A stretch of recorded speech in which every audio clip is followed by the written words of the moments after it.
Welcome to Illo Talk, episode 123. Today, I want to talk about, does money validate your art?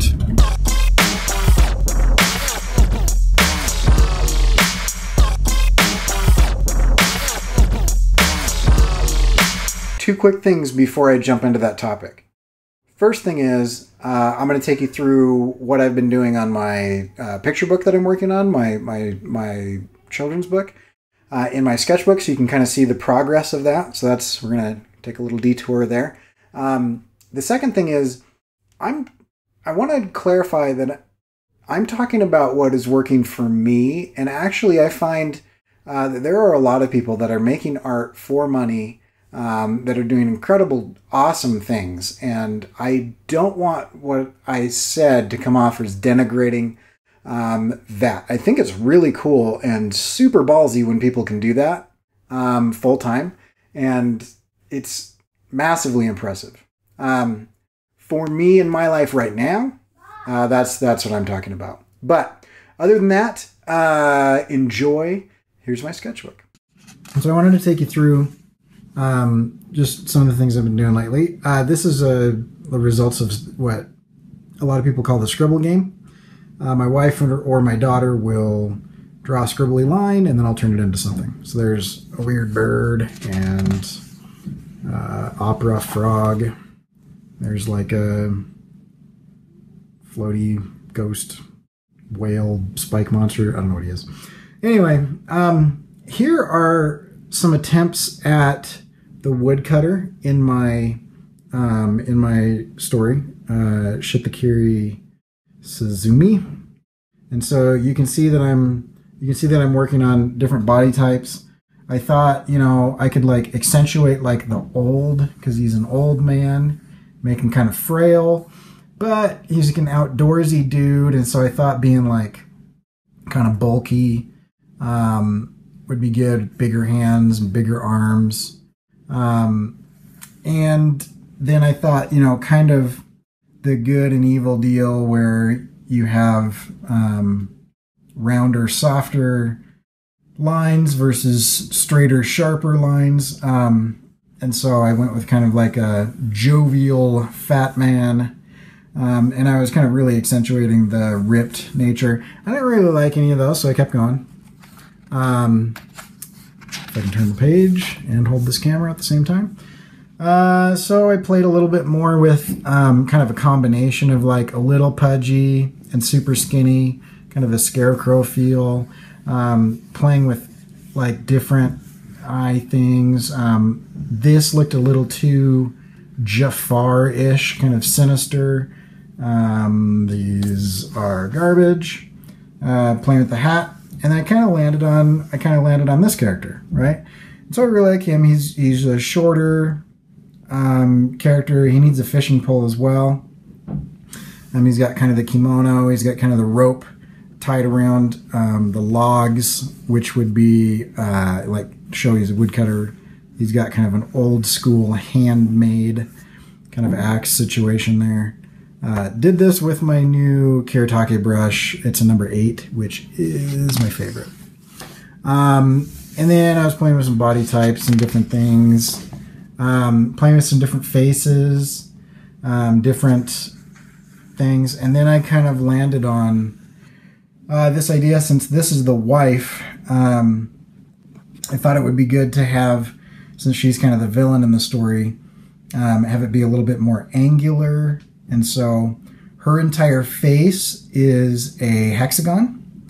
And then I kind of made her look a little older. She's a little lopsided, so she'll have kind of a bulge and a fold here. And I was working on different kind of expressions. I tried to simplify it to make sure that it works in simple shapes, because that's a really good way of doing that. And so those are the two characters. And then I was trying to figure out what they would look like in proportion to each other. I still haven't quite figured out her profile, because her hat kind of has this big scoop at the bottom. But anyway, so this is him in profile. And then I was experimenting with different ratios of sizes. I'm pretty sure I landed on kind of this size. I kind of like that relationship. Everything that she is, he's not. Everything that he is, she's not. And so we've got round, soft edges. We've got angular, sharp, straight lines. We've got thin. We've got fat. We've got annoyed. We've got happy. We've got drooping, kind of, you know, drooping, frowny looking hat. We've got kind of perky looking hat. And so, you know, the two of these kind of combine. And so that's that. And then I figure that there are two basic settings in this book. There's the home of the sparrow, and then there's kind of the land where this couple lives. He's a woodcutter, so we have a forest. And then we've got, they need to go up into the mountains, and so we have some kind of cliff faces over here. And then just some background elements. He needs a place to fish.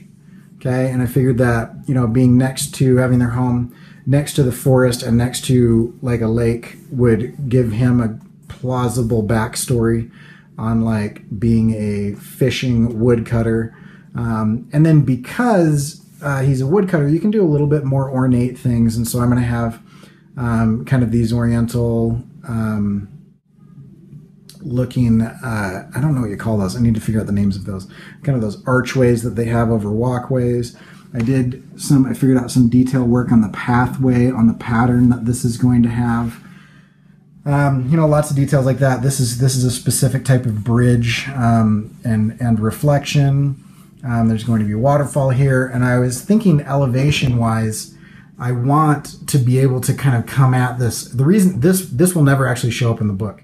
This is just for me to know what the scene would be like, and so I have continuity from shot to shot, page to page, because we're going to be in and around this place a lot, and so I will every page that I draw, I will choose a perspective of the camera, and I will know if there's a cliff face, if there's mountains, if there's sheer with rock, if we catch a glimpse of the river, if there's going to be the lake or the forest or whatever. And so I'll know what direction everything will go on. And I'm hoping that this kind of bird's eye view will give me some continuity as I map out my thumbnails. Then I was playing with, over here, I was playing with, at one point in time in the story, they go into this place, and it's this magical kind of place. And so the stone steps are going to be overgrown with kind of moss, kind of dripping over the edges. It'll be really ornate. I don't like this roof. I do like the idea of the paper lanterns and kind of these dripping pink flowers off of everything. And a kind of forest just overgrown everywhere with kind of layered mountains in the background and a cliff face again. And so I wanted to play a little bit more with that. And so I spent a little time here working on kind of the roof. And so I kind of landed on this, but I don't like how that looks up there. And so I began kind of playing with different aspects that I could have, you know, different rooftops and different things. I'm trying to get a lot of symbolism that's in the woodwork. I figure since one of the characters is a fairly powerful fairy, that she would be able to like kind of create whatever she wanted. And so I like a lot of the symbolism that comes with, like, you know, kind of these hidden pearls inside of, you know, the stuff that comes.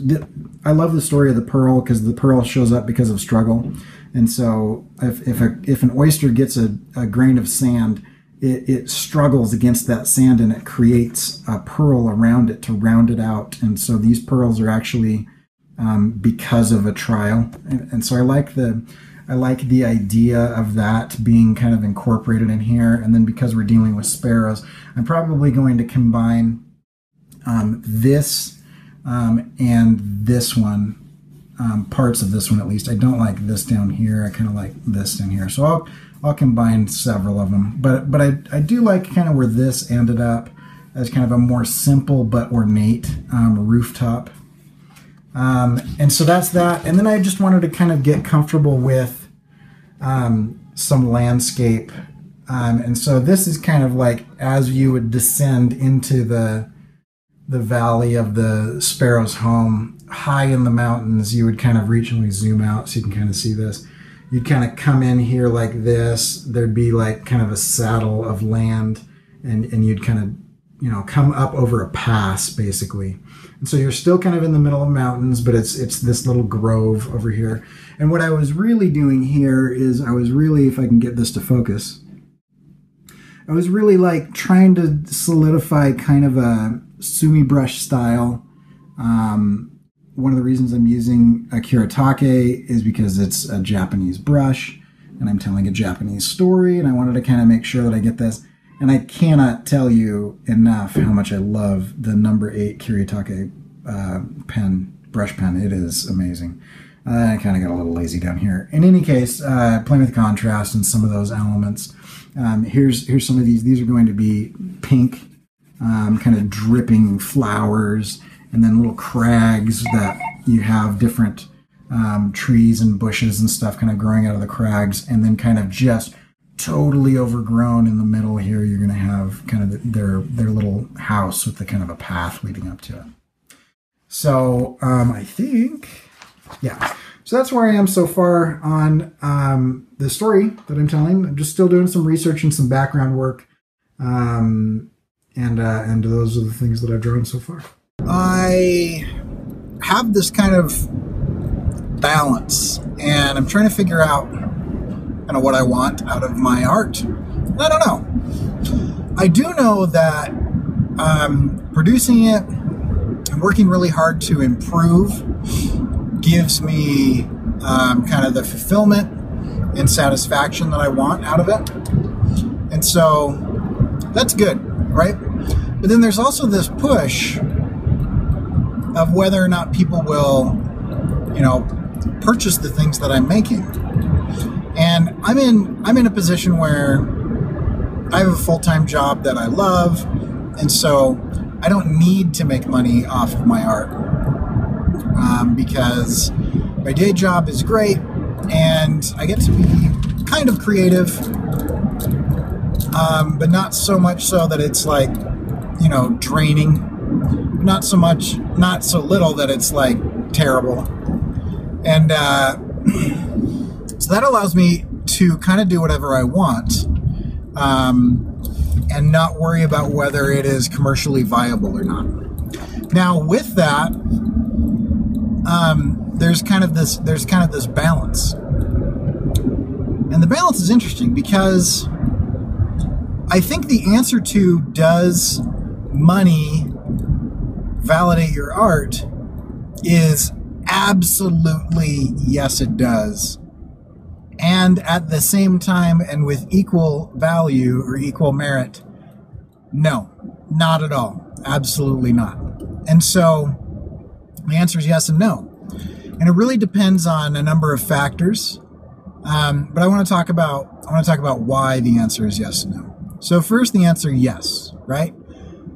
When someone chooses to take their hard-earned money and spend it on something, and that thing is not an addiction or whatever, right? It's a now I'm losing the name, but it's a purchase that they choose to make. It's a conscious choice, right? There are a lot of things out there in economic theory that explain the value of this, and one of them is opportunity cost. And with opportunity cost, you're talking about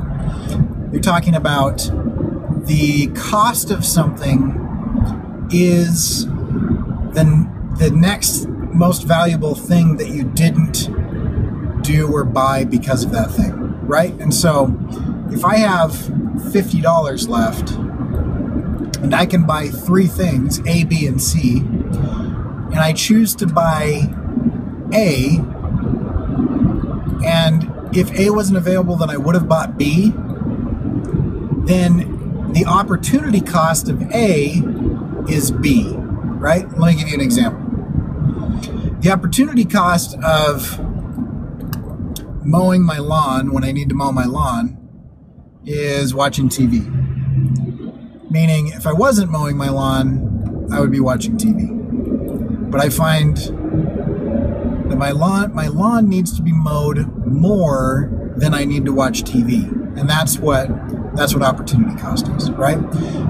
When it comes to purchasing, what somebody is saying with their money is that I want your art, this t-shirt, this print, this original page, more than I want the next best thing that I would have purchased with this money. And so, in one way, that is a huge compliment, right? People talk about voting with your dollars. They talk about, if you really want to make change, then don't spend money or spend money in this particular way and that type of thing. And that's because what we choose to do with our money, it says a lot about how we think and feel and what we value, right? And so if somebody goes out of their way to spend money that they have earned on work that I've produced, that's a huge, huge compliment, and it is very, very validating, right? Then on the other hand, while I love it when people do that because it's awesome, on the other hand, that's not why I'm making art. There are significantly easier ways to make money, right? With easy access to manufacturing in China, with the ability to design pretty much whatever you want,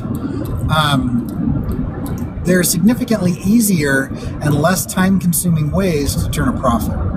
And so if I'm doing art for money, unless I'm wildly successful, and I'm one of the few elite people that have, tens of thousands of people clamoring for their work, and they can, do a sketch and,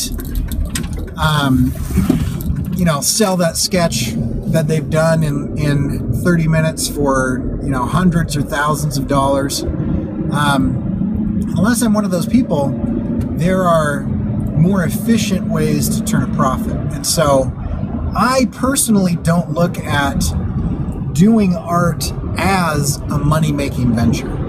And the reason for that is, and that's for me personally, and the reason for that is that that's an inefficient and ineffective way to spend my time if my goal is cash, right? If I really wanted to make money, there are a number of more efficient ways to make money.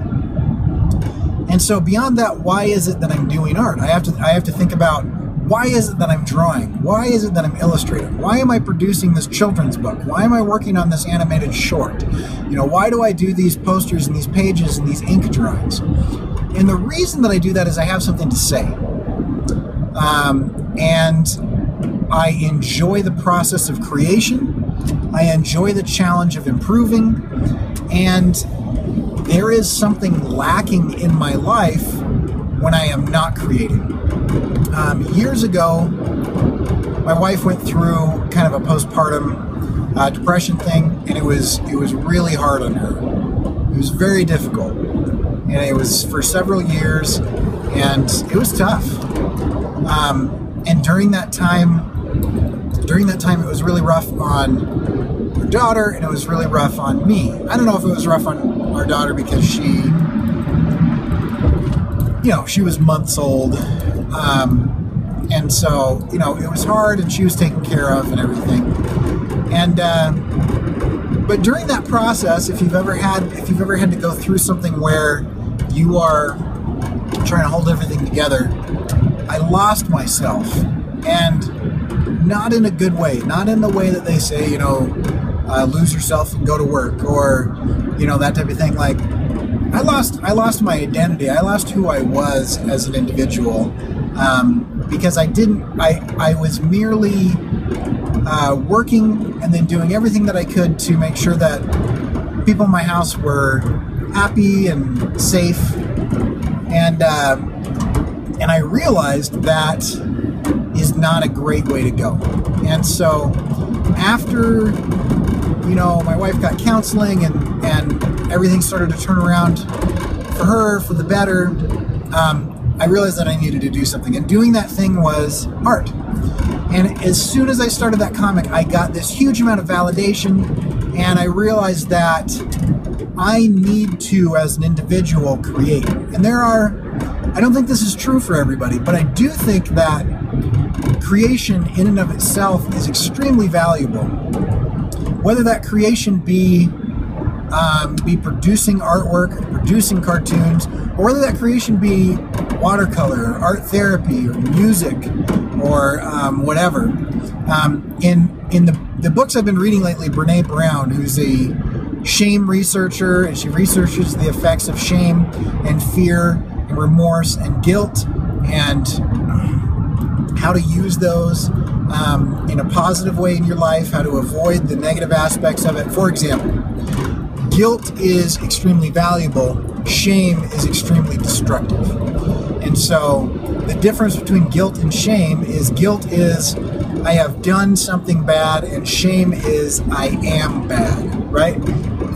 The difference in why one is actionable and one is not is if I've done something bad, I can take action on that. That is a behavior or an action or a result that I can alter and change to improve. Whereas if I am bad, that is a definitive statement that says that I am not a good person, or I am not a good artist, or whatever. And so if you can use somewhat negative emotions and feelings and reactions in a way that is actionable, then there can be improvement. But if you get wrapped up into being defined as something, there's no room for improvement. You just are that thing, right? Are you someone who has depression and deals with depression, or are you depressed? And there is a big difference in those statements, and words matter, right? So she talks about a lot of those types of things, right? Are you somebody who struggles with anxiety, or are you anxious? And so the way that you deal with a lot of that type of stuff is the way that you frame it in your self-talk in your mind. But one of the things that she talks about at great length is she has the book on wholeheartedness. I think it's called The Gifts of Imperfection. And that book is amazing. The Gifts of Imperfection by Brene Brown is awesome. I love it. But she talks about people who are wholehearted, and they're basically, from an existential standpoint, they're living in the moment. They're content to happy, and they experience life in its fullness. And that doesn't mean that they're deluded, but what it means is they accept reality. And there's a number of factors in her research that she has done to be able to understand what these people avoid and what they embrace. And her, as a driven individual, she's very driven and action-oriented, and she's always go, go, go, go, go. She found something a little shocking in her research to her, that people who are fulfilled, there are two things that they do. There are a number of things that they do. Two of the things that stood out to me were that they play.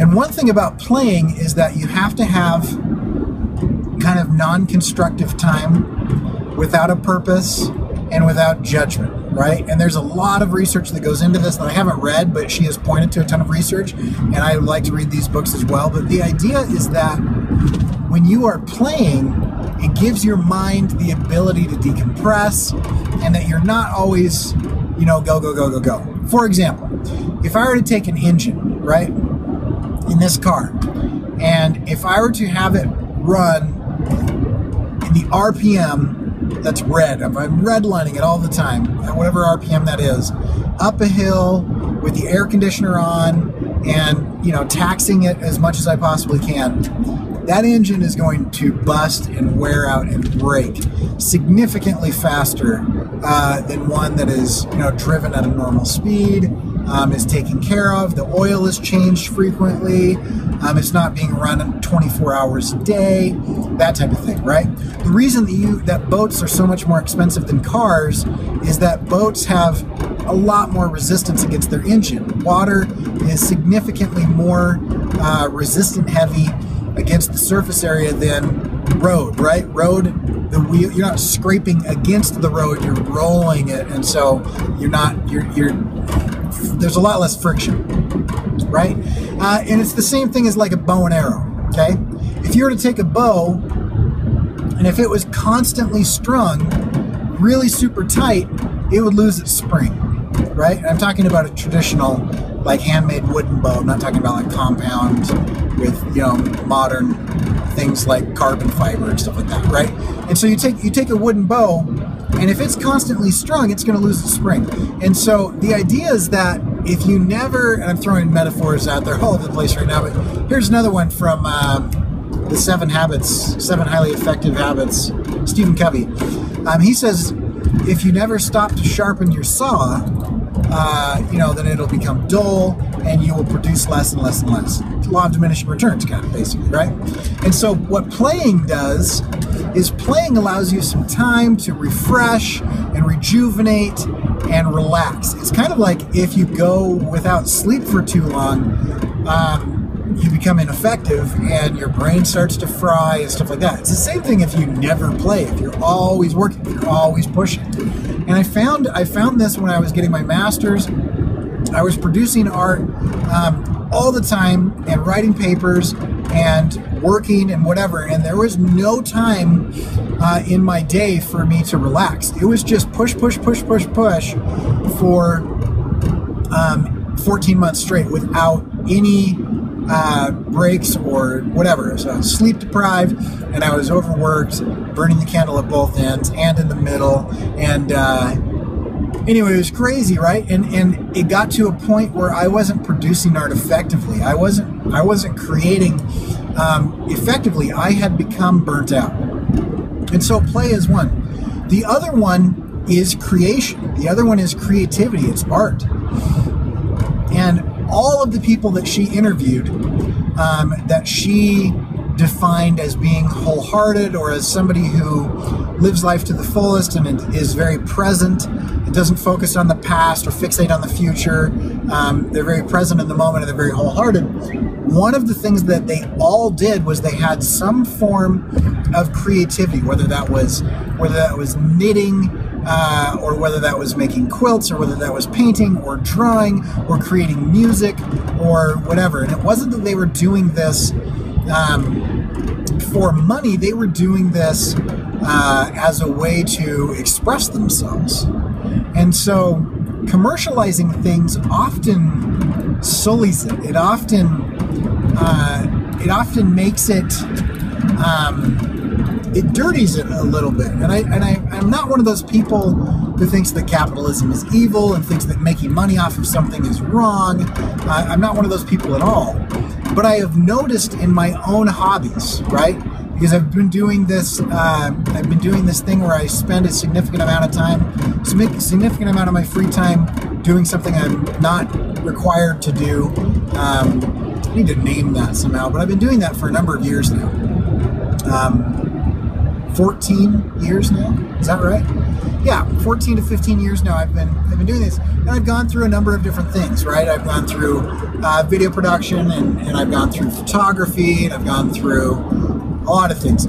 What I noticed about some of those things is that I enjoyed it while I was doing it, until I tried to turn it into a profit-making thing, until I tried to make money off of it, I stopped. And photography is a perfect example. With photography, I liked it. I liked the challenge of creating images. I liked the lighting, you know, and I was into getting into kind of the gimmicky stuff, and it was a fun outlet. It was a great experience. I had a group of people, and we got together and we would post an image a week, and there would be some kind of challenge or whatever, and you know, there's lots of things out there like that, especially with photography, because photography is way easier than illustration. Way easier. And I know that it's hard, and I know that it's a skill, and so any photographers out there that are, you know, upset at me or whatever, just try drawing something. I'm sorry, I've done both, and photography is way easier, right? And as soon as I thought, I thought, you know, I've gotten to the point where I'm pretty good now. You know, I wasn't amazing, but I was good. I can start charging for this. And so I started charging for it and immediately began to hate photography. I started doing it for money, and what happened is, and I can't remember who said this, but it's an awesome quote. As soon as you take somebody else's money, you have to do what they say. And so what I realized was it was no longer about self-expression, and it was now about just production. And it was now about just taking the pictures that people wanted me to take. And I didn't like it, and so I stopped doing it, and I started doing other things. What I've found, though, is with illustration, I believe that illustration is the thing that I really need to be doing, because I found the same thing with graphic design. I enjoy doing it. I hate doing it for other people. It's just really annoying. It's just a frustrating thing. But with illustration, with the right clients, I actually really enjoy it. I've had some great clients. I don't make a ton of money off of my illustration. One of the reasons is I'm not attempting to earn a living off of my illustration. But I do like the challenge of that, right? And I do like, if I were really trying to earn from my illustration, I would be doing stuff significantly differently, right? A lot of it would be fan art.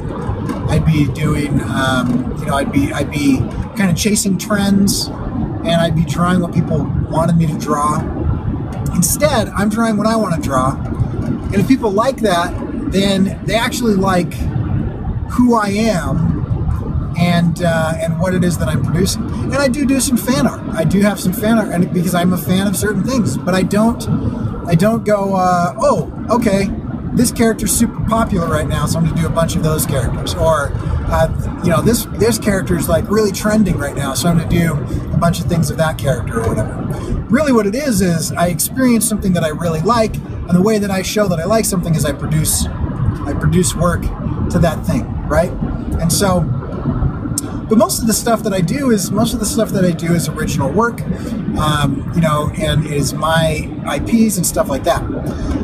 And so, going back to why I'm doing this stuff and why this stuff matters is really interesting, because does money validate my art? Yes. Is money a driving factor in why I'm producing things? No.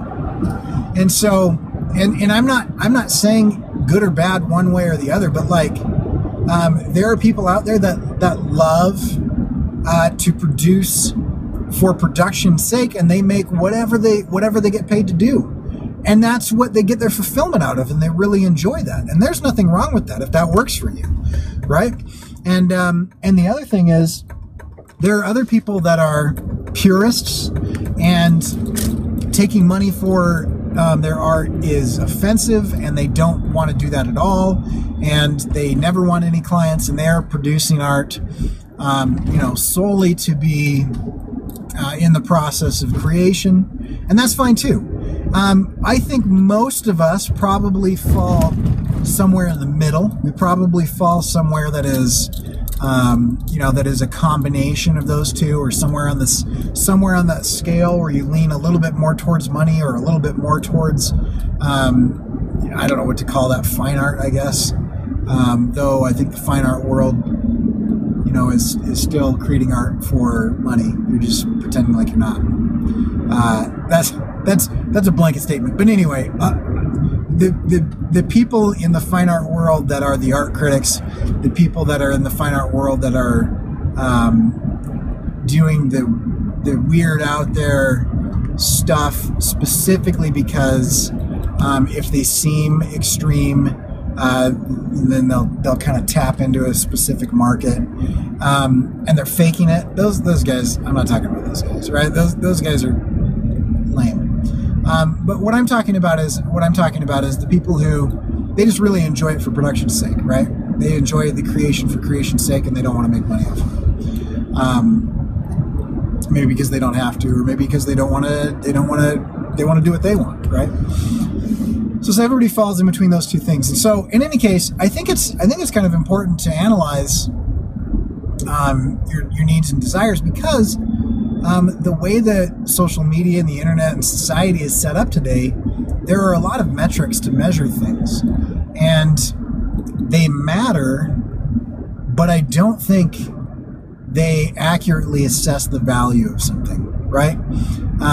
And it's because of the way that they set up. Now, somebody who creates art and has tens of thousands or hundreds of thousands of followers, and that audience is really engaged, those metrics matter, right?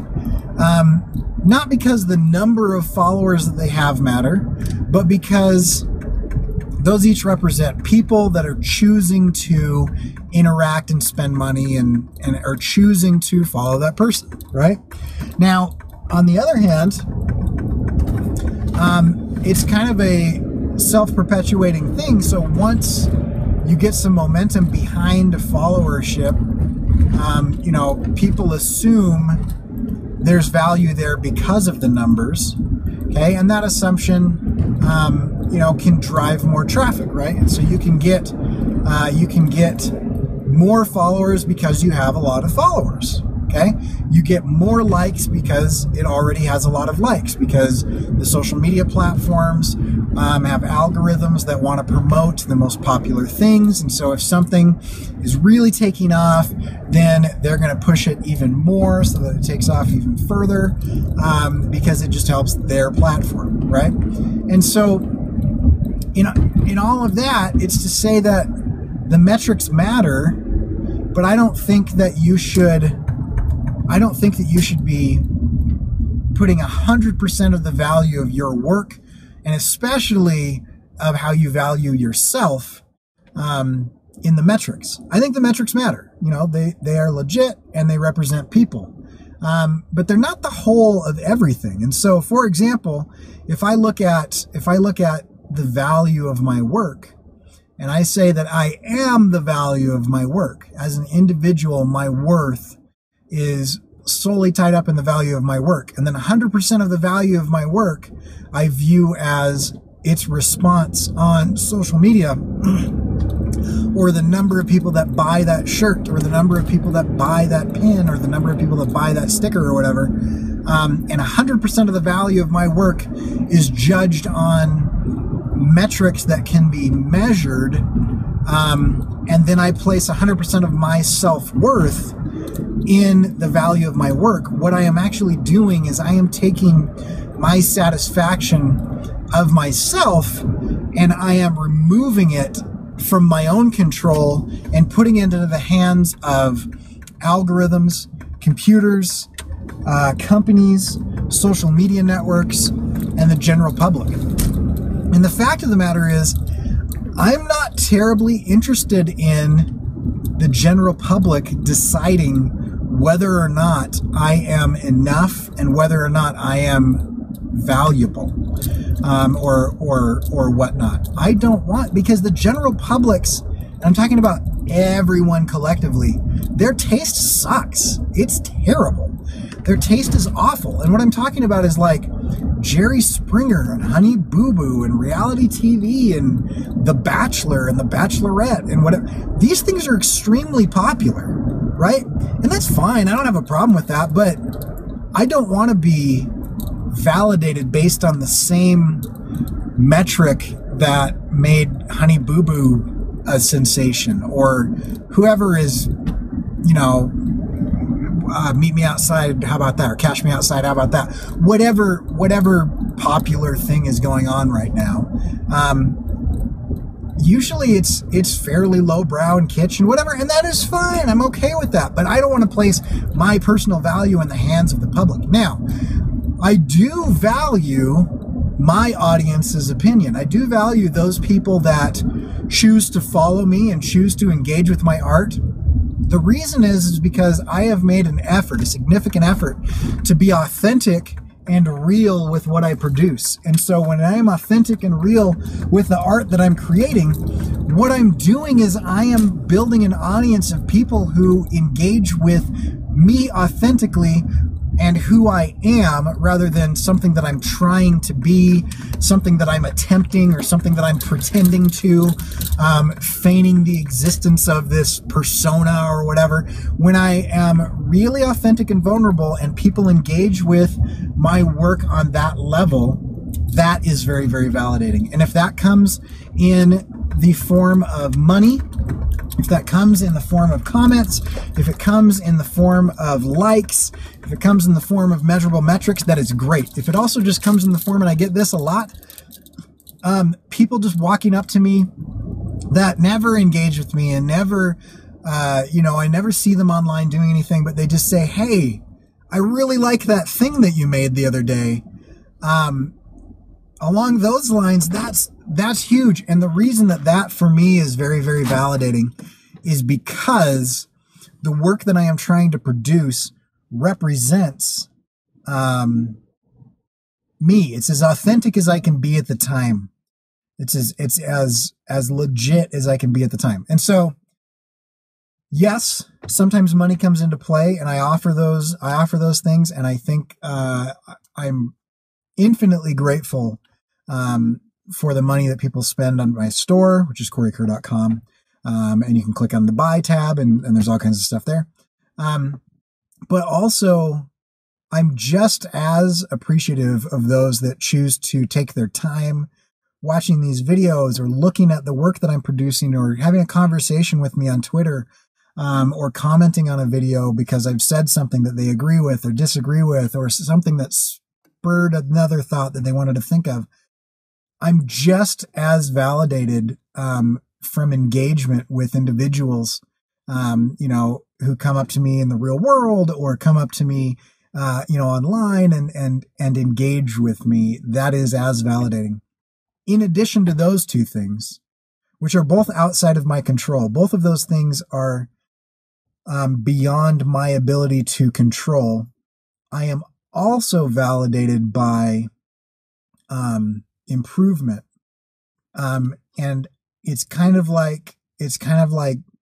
some sports that I don't participate in, like golf or whatever, running competitively. I'm not competing against other artists. I'm competing against myself. And if I am better today than I was yesterday, I put a huge amount of value to that, a huge amount of value in my ability to produce. And my older work, continues to get worse and worse and worse and worse as I get better and better and better. And that progress for me is huge. And so anyway, so there's some thoughts on the subject of, does money validate your art? Do metrics validate your art? Do other people's opinion of your art validate it? And the answer is absolutely yes and absolutely not. At the same time, there's a paradox for you. And how much value you place on that from a ratio standpoint is totally up to you. And there's no right or wrong answer. And just because I value, personal improvement over money in my art doesn't mean that if you value money in your art more than personal improvement, that you're wrong or whatever, or that I even disagree with you. I've just found the mix that works for me, and you've got to find the mix that works for you. So, yeah, so that's it. And saying that, I am going to table. At some point, I will pull the trigger on going to some conventions and selling some work. And I know for a fact, knowing myself, that I will put some sort of personal worth on the line and risk how I feel about myself based on the response that I get at those shows. And I know that, and that's okay, as long as I don't do that too much to the point where it's unhealthy and I become unhappy or dissatisfied with what I'm doing. So anyway, guys, obviously I'm no longer driving, so I'm going to be done talking. You can always catch my stuff at corykerr.com. If you would like to vote with your dollars and show me that you appreciate the work that I'm producing, then there's a store there where you can buy stuff. There's lots of cool t-shirts and hoodies and tank tops. I also have original art for sale, the pages that I'm actually producing here. and whatnot. And if you would, if you like this video, give it a little thumbs up, share it online with people, leave me a comment in the comment section. I value that as much or sometimes even more than people buying things. And so I appreciate the time that you guys have spent here. And you can check me out on Twitter, where I'd love to have a conversation with you about almost anything, or Instagram, where I'm posting progress on the children's book and other things that I'm working on. And that's pretty much that. So if you haven't subscribed yet, there's in the lower right-hand corner, there's my signature. Click on that and it'll bring up a subscription. And then at some point in time on the screen, there's some other options where you can go to my website or you can look at playlists and videos. And we will catch you guys later. I'm out.